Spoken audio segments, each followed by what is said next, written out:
Visual impairment, we all know what that is. But do you know anything about the educational aspect of it?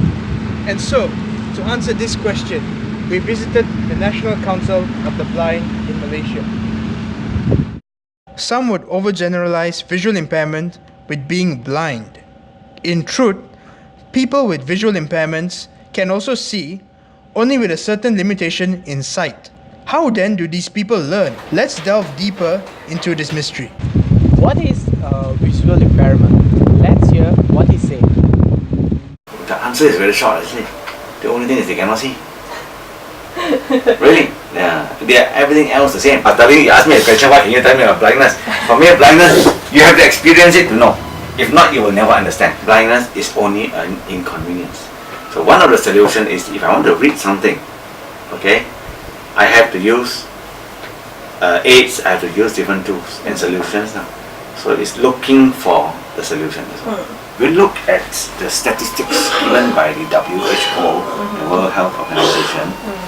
Roughly about 10 to 15% of a country's population is disabled.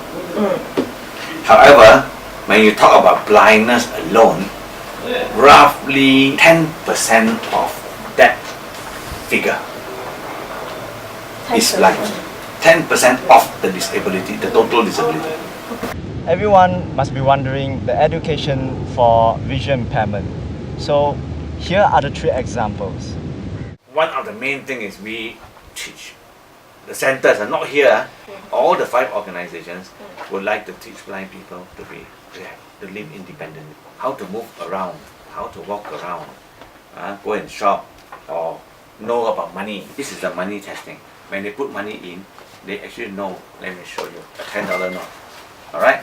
When you take this, you fold it.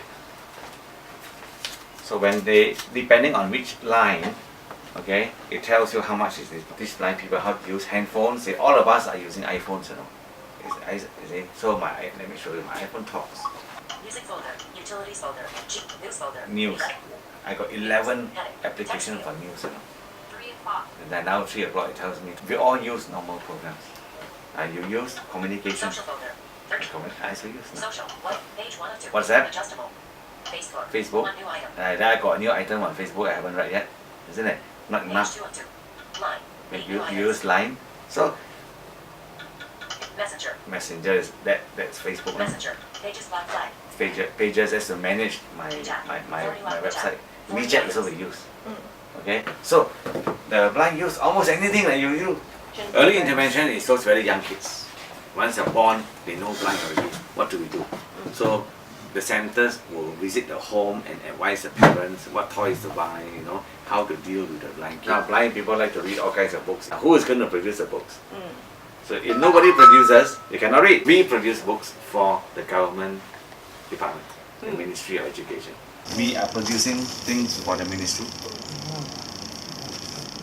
Okay. So they put this here, I touch this, straight away I know a book.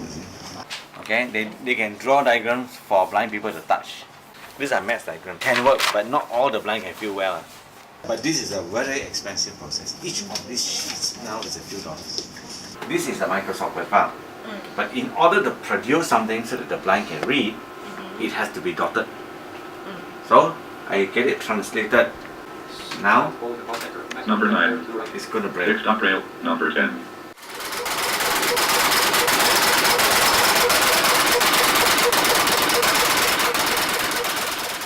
That means basically they provide training so that the blind can go out to work. That's right. You think blind people cannot do? Can do one. Okay. So education definitely have its difficulties. However, difficulty in this particular impairment are slightly different. You know when they teach children English, they use diagrams now. That's another challenge. Malaysia is moving towards graphics teaching. You give them a picture of a 3-dimension picture of a piece of land, and they say click which one has the most reds for very low primary. That's what they do. Yeah. But the point is you are teaching not even English recognition. So when that happens, you cannot. When it comes to such things, you need to be able to get people to modify modify the method and technique of teaching for these people who are teaching the blind. They are not blind, but they teach the blind. So you want to teach a blind mathematics, you need to understand how does the blind think. You on the board you write, okay, we're going to draw a line from here to there. The blind person sitting among the students won't understand a thing. Where is here and where is there? For blind people, one of the best way to learn, especially trigonometry, 3D, okay, is by touch. So if you want to teach me maths and you want me to calculate a cylinder, you're going to make me a cylinder. You were to draw the cylinder at 3D and for me to touch. So you know what I'm going to tell you? I'm going to say why the legs some short, some long, one short. Isn't it? Okay, yeah. Because a blind person will touch it as a 2D. But you draw 3D. And I'll show ask you why this stick so short. And why the table not square, diamond shape. Okay. Blind people cannot understand 3D. The teacher has to be trained first. Naturally, you won't understand a blind. Just like, for example, I ask you to take a blind person. You do not know how to lead the blind.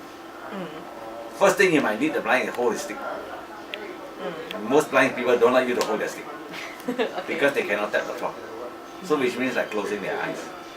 So number one is finding the teacher.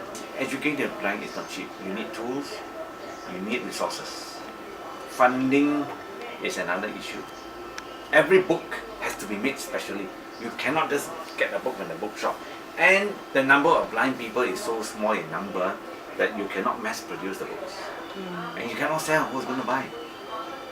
It costs a lot of money to make books for the blind. So making one book can cost me about 30,000. It's very expensive. Yeah, so that's the cost. Okay, so we went through what? Getting the right people, training that person, and then finally is to the cost. What are the 3 main criteria to be a teacher to teach in this field?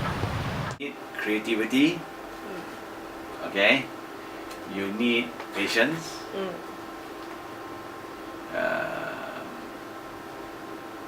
And actually, you need the know-how and the skills. Maybe know-how first lah. Know-how, skills. You need patience. You need creativity. Because a lot of things are not given by the books. So, what are the structure the teacher might have?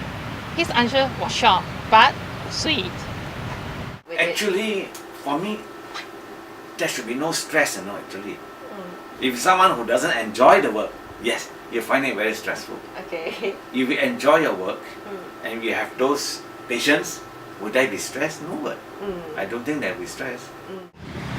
So here are 2 suggestions to help improve the education system meant for individuals with visual impairments. The first is we are thinking that it is good to motivate them, but exposing them to the opportunities available worldwide will give them more motivation to want to learn.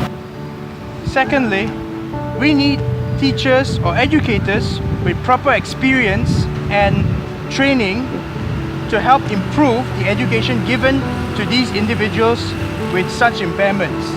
One of the ways we can do this is by sending the teachers or educators overseas to courses in which they can attain such knowledge. Is it typically hard to learn Braille? No. You want I give you something? You go and learn. Basic Braille. You can take home. No, basic is fine. You can take home. There's so many. Are we supposed to take Why? this? You can take more. I've got a couple of towels. Okay. Hello.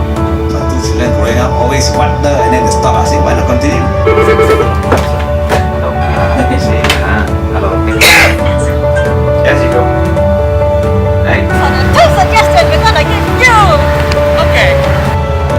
Cut. Most people don't understand. You think that I can see a lot by seeing my movement around, but it's not.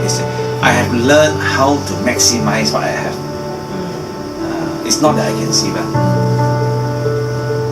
That is important. No, you have to live with what you have given. So you have to find ways and means of doing it.